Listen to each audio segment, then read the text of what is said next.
Hey everybody, it's Jason Blaha here, and I got asked a really interesting question the other day by a viewer, and they said, Jason, we know that size equals strength, but does strength always equal size?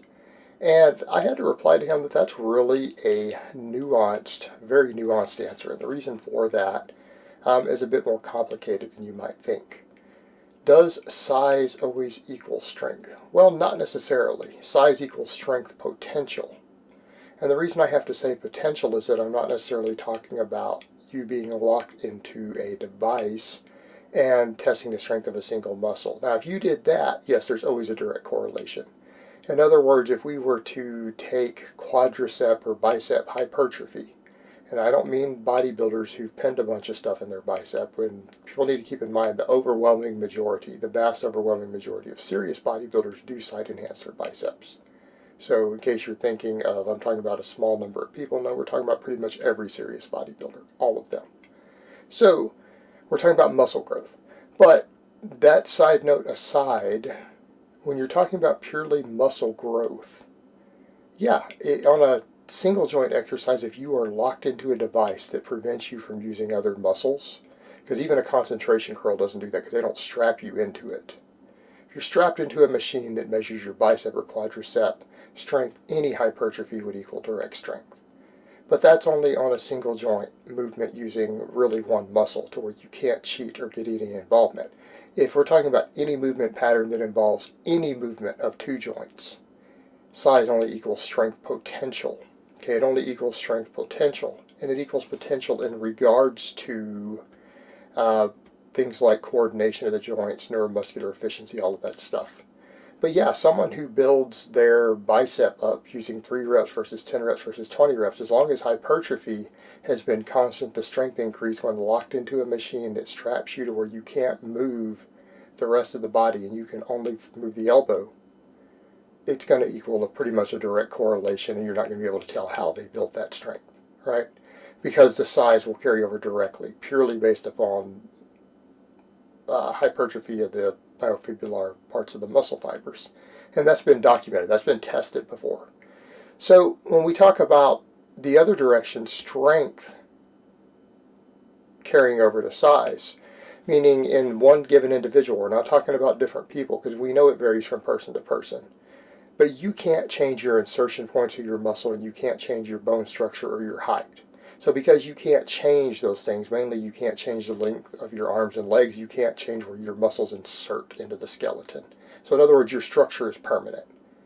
So I'm not talking about person-to-person comparisons. We're talking about inside the same person. Strength doesn't always equal size in that context for a number of reasons.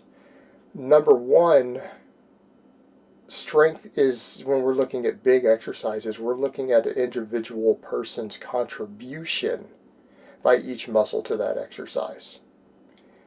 In other words, if we're testing your bench press, one person's tricep requirement to move that weight is going to be different on a bench press than it's going to be on an overhead press, and so on and so forth. So if you have a person who has specialized in a very few number of lifts, and this is the difference between things like conjugate and systems like that just make you generally big and strong, and you just happen to be good at the squat, bench, and deadlift by side effect, which is the system I use. Which is the reason a lot of guys who train with this system tend to get pretty jacked, because it focuses on all around size and thickness and being good at a lot of different lifts. And I'm talking really good, like maxing out at a lot of lifts. You take that versus someone who has, say, just done the squat, bench, and deadlift, or they're focused exclusively on the clean and jerk and the snatch. They only have to be maximally good at a handful of exercises. Well, generally any hypertrophy is going to make you slightly better at them, but if they specialize and they've really put a lot of effort into just those, what is it that we find? That, well, for a given person, individual muscles are going to contribute more or less. Okay, they're going to contribute more or less.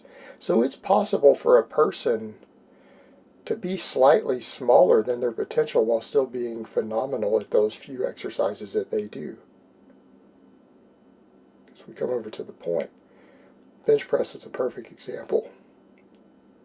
It's actually possible for a guy who isn't really tricep dominant on his bench press to have fairly small arms still and have a really, really good bench press. He can get a 400 bench press if he's got big enough pectorals. And I'll give you a perfect example. There's that one guy, whatever power lifter people bring up. He does bench press only, doesn't train his legs. He's obviously not a big guy. He's short, and he doesn't have a large amount of muscle through his whole body. But he's got like a 400 bench press, right? While weighing 150 something pounds. People say, well, how's that possible? Well, look at the size of his pecs. The guy has enormous pectorals, because I've seen the guy shirtless, like standing up. His pecs are bigger than mine. They're bigger than most of the guys on YouTube. Most of the fitness YouTubers don't have pecs as big and developed as that guy. He's all chest. And he's got big old giant pecs. They are disproportionately large compared to everything else on his body. And he's not a tricep dominant bencher. Therefore, he's got a phenomenal bench press because of his pecs. In his case, his overall size would be lower than you would expect. Right? There are very few guys who would hit the sort of bench press he has with the sort of size he has overall. It's rare. But he is specialized in basically putting whatever he's done, he has built massive, enormous pectorals. And therefore that has given him a big bench press. So in that case, size equals strength seems to be limited to his primary mover on that big movement. And that's true. Any person, if they develop the biggest muscle, the most important muscle involved in a single exercise, they overdevelop it, they'll probably be good at that exercise even if the rest of their musculature is slightly lacking. And we've seen the same thing with guys who are really good at the deadlift and maybe not anything else. Right? There's some examples on YouTube. There are guys who sub 300 pound benchers who are fairly small, who have these really great bench presses, but they've got massive erectors and hamstrings. Right? When you see those people from behind and you look at their lower back and mid back, that area looks like a pair of pythons running down their back. But maybe their quads aren't that big, their pecs, their arms are all kind of lacking. And they're not that strong at pressing, for example. But they're really good deadlifters. Well, the deadlift is very much a leverage-oriented exercise. And if you can overdevelop the primary movers in your specific form of deadlift that you do, you can build, especially if you got longer arms. If you got longer arms, you could overdevelop the muscles involved as your primary movers and actually get a really respectable bench press without letting your overall size get too big. But here's the thing with those guys. People will see those guys, and what I would say is that if they got bigger overall, they would still be stronger. Right? If either example of those guys, if that, whatever guy, the 400 bencher, if he spent a bunch of time putting inches onto his triceps and built his lats and everything up, his bench would probably go up another 10%. But he's a very chest-dominant bencher, and that's all he had to build. Same thing, you take someone like Max Tuning, who's got a great deadlift, but he's not particularly great at anything else. Who gets ultra lean, and he's got a lot of underdeveloped muscles in his body, so therefore he doesn't look big in spite of being a great deadlifter. But if he built all the other muscles up and put another 60 pounds on his bench press and another 50 pounds on his squat, and he built pecs and triceps and quads and everything else up to be proportionate, he would be a big guy, and his deadlift would probably go up a little bit.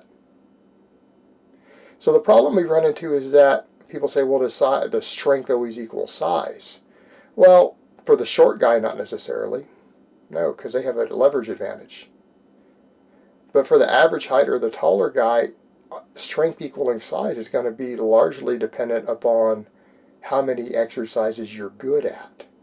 In other words, are we measuring strength on a single lift? Are we measuring strength on 2 lifts? Well, if you're only really brutally strong at 1 or 2 lifts, you may not be that big, because you only have to be big in the primary movers for the way that you do the exercise to get a respectable lift. But if you got bigger overall, those lifts would still go up. So there's where the confusion starts with the question. So the answer is no. Strength, at least strength in a very limited context, are you good at 1 or 2 exercises, doesn't always equal size in terms of overall size. And that's the difference. it will equal size in a couple of muscles. So the examples I gave, that one guy, he's got massive, ginormous pectorals. They are tremendously big, his pecs. Seriously, look. So he's big, but only where he has to be. Tuning has really big hamstrings and really big erectors. They're way bigger than a guy his size should have. He's a good deadlifter. So strength is still equaling size, but it's not equaling size to his entire body because he's not that strong at everything. Usually a person who's really, really strong at 6 or 7 exercises, that guy will always be big. Always be big. Guy who's only good at 1 or 2 exercises, he's just going to have a couple of big body parts. Alright guys, well that's really all I have to say on that today. I hope it's been informative, and I will talk to you guys next time.